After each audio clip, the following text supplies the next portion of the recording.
Hey, it's Sean Price with Price and Price Realtors with this week's market report. This is the week of Thanksgiving, and there's a pretty dramatic shift in the market. So I'm going to go straight to the graphs and show you what happened.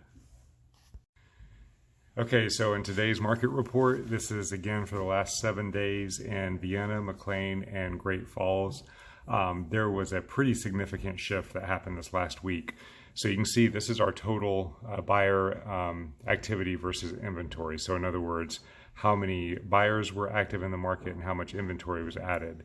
And in this last week, you can see that there was quite a spike in buyer activity and a decrease in inventory.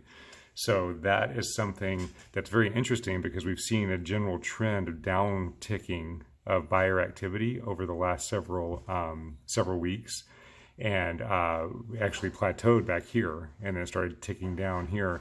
But over the last 3 weeks, it slowly increased and then increased again. So I don't know if that means that we're starting to pick back up and coming out of the winter market, or if it's just an aberrant fact. But the simple fact of the matter is buyer activity is picking up again, and seller activity is greatly decreased, especially when you consider it to what was going on back here.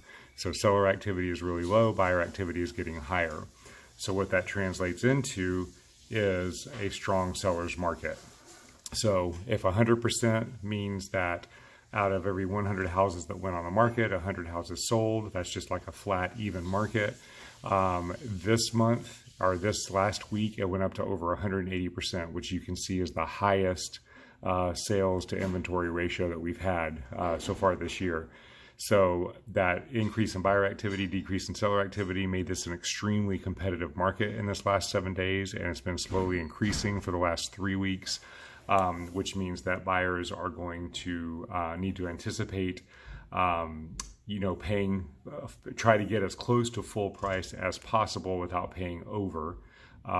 That's what they need to anticipate, and probably anticipate multiple offer situations. All right, if you have any questions, feel free to reach out to us, and we'll see you on next week's video.